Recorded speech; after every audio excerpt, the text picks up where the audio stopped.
Hello Scorpio! Welcome dito sa aking channel Scorpio. Alamin natin Scorpio ano ang messages, vibration, gabay, energy para sa first month ng first month ng 2024, January 2024. General reading para sa lahat ng Scorpio. Okay, Scorpio, journey by moonlight, believe and magic. Wow! So, sisimulan mo yung 2024 ng punong-puno ng magic. So, if ever man na hindi ka naniniwala sa swerte, sa magic, sa fairies, angels, archangels, this January, sinasabi ng bara sa'yo dito na may isang pangyayari, Scorpio, sa buhay mo na pwedeng magpabago ng paniniwala mo. Okay? So, may mga belief system ka, old belief system, na posibleng mabago ito ngayong Enero.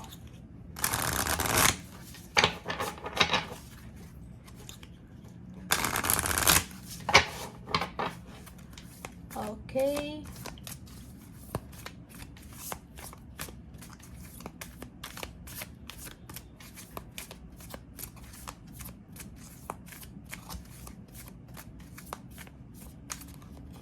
Okay, Scorpio, number 3. Ooh. So, nakikita natin dito na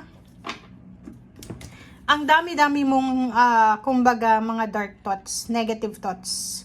Parang ang nakikita natin dito na siguro dala-dala mo to from 2023 na December or pwedeng from January 2023 hanggang December 2023. Masyado kang negative mag-isip. Masyado kang anong tawag dito? Puzzle siya, 'di ba? Parang hindi mo maintindihan kung ano yung nangyayari sa buhay mo, sa paligid mo. Parang nasa maze, 'di ba? At ang dark thoughts na to is mga negative beliefs to, negative energy, mga paniniwala mo sa buhay na kailangan mong tapusin na or baguhin na.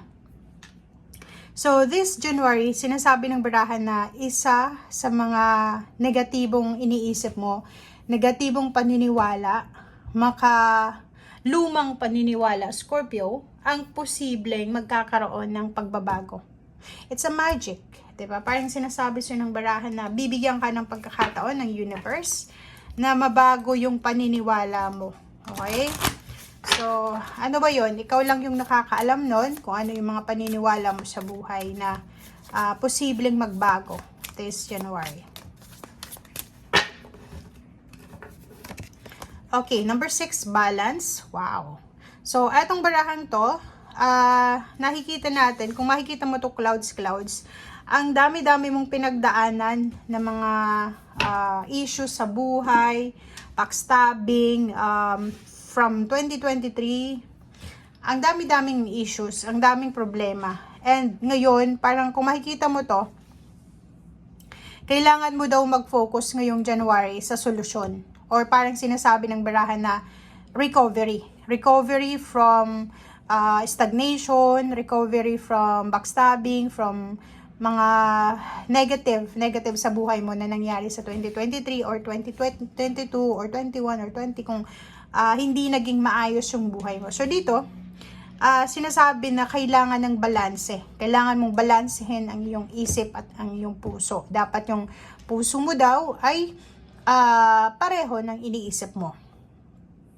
Pamilya, trabaho, mga likes and dislikes, wants and needs. Kailangan mo din yun na i-balance. Okay, thank you. Alamin natin, Scorpio, kung ano pa.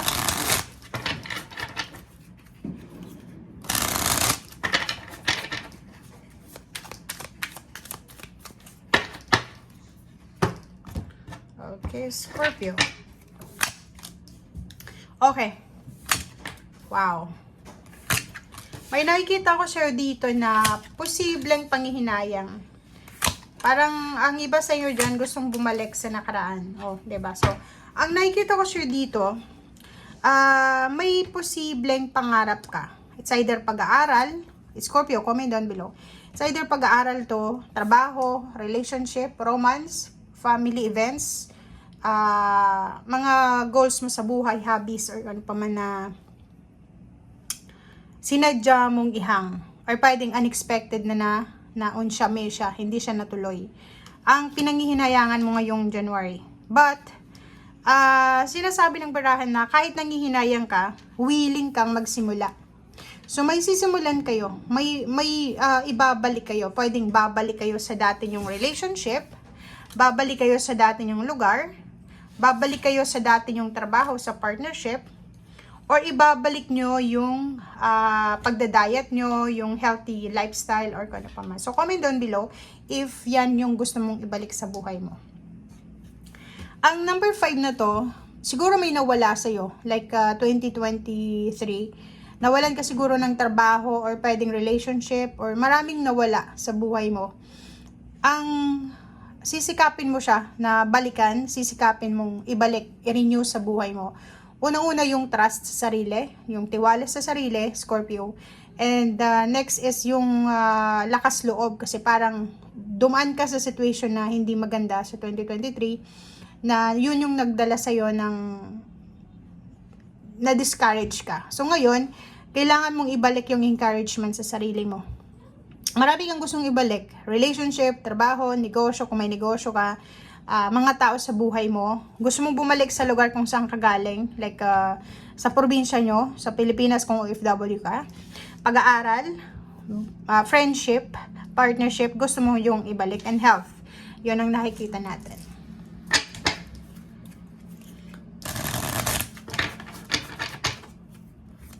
Ano pa ba, Scorpio? Okay. Two of Swords. May iba sa inyo dito na medyo confused kayo. Okay? Kasi gusto yung magtrabaho or gusto yung mag-focus sa trabaho or gusto yung magkaroon ng stable na trabaho. Pero, may mga humahad lang. Parang ganun. So, this January, kasi Ace of Swords siya, sinasabi ng barahan na maraming posibleng magandang balita. Posibleng mga offer ng work, offer ng partnership,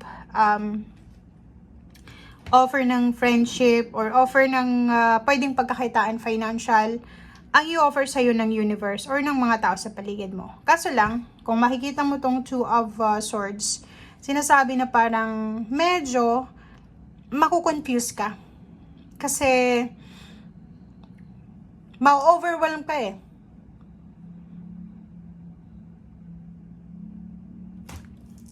Diba? Hindi mo alam kung ano yung gagawin mo eh. Kasi unang-una, matagal ka sigurong nawala ng trabaho. Matagal kang nasanay sa comfort zone mo. Parang ganyan yon nakuha natin. Nasanay ka sa comfort zone mo. For example, for the year 2023, nasanay ka na nasa probinsya ka lang, unemployed, or pwedeng may trabaho ka pero yung lie low lang yung trabaho mo, hindi ka masyadong focus. Pero dito, sinasabi ng barahan na maraming posibleng mag-offer sa'yo ng work, maraming mag-offer sa'yo ng source ng income, pero may condition to. Sinasabi ng barahan na hindi lang ito trabaho na i-offer sa'yo for the sake of trabaho. Hindi lang ito relationship na i-offer sa'yo for the sake of relationship. Ito ay obligation, commitments. Kasi, andito yung Ace of Swords eh.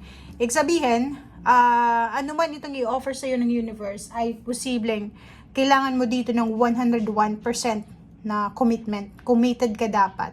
Tingnan mo to. Ang trabahong ito ay pwedeng malayo sa lugar mo.